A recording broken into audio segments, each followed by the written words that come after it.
राधे राधे भक्तों, आपका एक बार फिर से स्वागत है मेरे चैनल दिव्य दर्शन बाय मंजू में।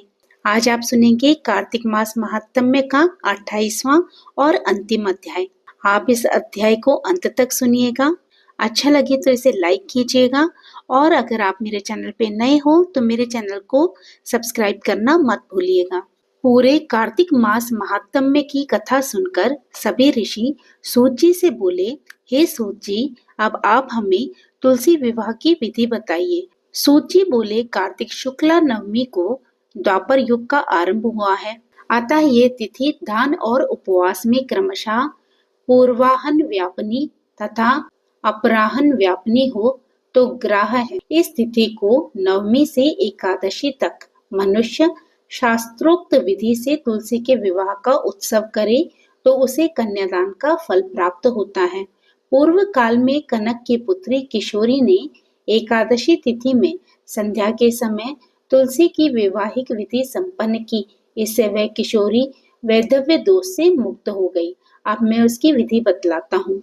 1 तोला स्वर्ण की भगवान विष्णु की सुंदर प्रतिमा तैयार कराएं अथवा अपनी शक्ति के अनुसार आधे या चौथाई तोले की ही प्रतिमा बनवा लें। फिर तुलसी और भगवान विष्णु की प्रतिमा में प्राण प्रतिष्ठा करके षोडशोपचार से पूजा करें। पहले देश काल का स्मरण करके गणेश पूजन करें, फिर पुण्याह वाचन कराकर नांदी श्राद्ध करें। तत्पश्चात वेद मंत्रों के उच्चारण और बाजे आदि की ध्वनि के साथ भगवान विष्णु की प्रतिमा को तुलसी जी के निकट लाकर रखें। प्रतिमा को वस्त्रों से आच्छादित करना चाहिए। उस समय भगवान का आवाहन करें, भगवान केशव आइए, देव मैं आपकी पूजा करूंगा, आपकी सेवा में तुलसी को समर्पित करूंगा, आप मेरे संपूर्ण मनोरथों को पूर्ण करें। इस प्रकार आवाहन के पश्चात 3 बार अर्घ्य, पाद और विष्टर का उच्चारण करके इन्हें बारी बारी से भगवान को समर्पित करें। फिर आचमनीय पद पर 3 बार उच्चारण करके भगवान को आचमन कराएं। इसके बाद कांसे के बर्तन में दही, घी और मधु रखकर उसे कांसे के पात्र से ही ढक दें तथा भगवान को अर्पण करते हुए इस प्रकार कहें, वासुदेव आपको नमस्कार है। ये मधुपर्क दही, घी तथा शहद के मिश्रण को मधुपर्क कहते हैं, ग्रहण कीजिए। तदंतर हरिद्रा लेपन और अभ्यंग कार्य संपन्न करके गोधूली की वेला में तुलसी और विष्णु का पूजन पृथक पृथक करना चाहिए। दोनों को एक दूसरे के सम्मुख रखकर मंगल पाठ करें। जब भगवान सूर्य कुछ कुछ दिखाई देते हों तब कन्यादान का संकल्प करें। अपने गोत्र और प्रवर का उच्चारण करके आदि की 3 पीढ़ियों का भी आवर्तन करें।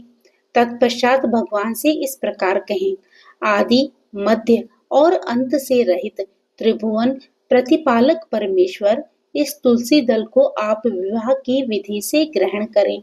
ये पार्वती के बीज से प्रकट हुई है, वृंदा की भस्म में स्थित रही है तथा आदि, मध्य और अंत से शून्य है। आपको तुलसी बहुत प्रिय है, अतः इसे मैं आपकी सेवा में अर्पित करता हूँ। मैंने जल के घड़ों से सींचकर और अन्य प्रकार की सेवाएं करके अपनी पुत्री की भांति इसे पाला, पोसा और बढ़ाया है। आपकी प्रिय तुलसी मैं आपको दे रहा हूँ, प्रभु आप इसे ग्रहण करें। इस प्रकार तुलसी का दान करके फिर उन दोनों अर्थात तुलसी और भगवान विष्णु की पूजा करें, विवाह का उत्सव मनाएं। सुबह होने पर पुनः तुलसी और विष्णु का पूजन करें।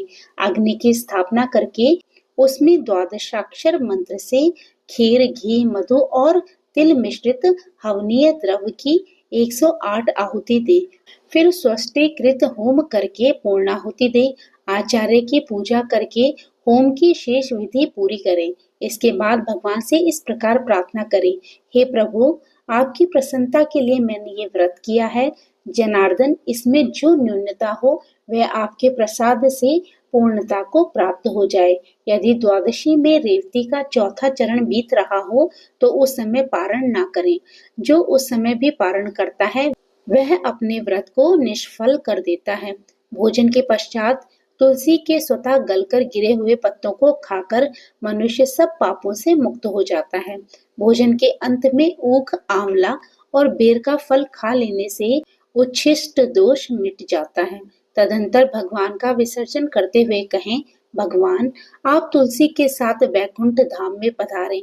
प्रभु, मेरे द्वारा की हुई पूजा ग्रहण करके आप सदैव संतुष्टि करें। इस प्रकार देवेश्वर विष्णु का विसर्जन करके मूर्ति आदि सब सामग्री आचार्य को अर्पण करें।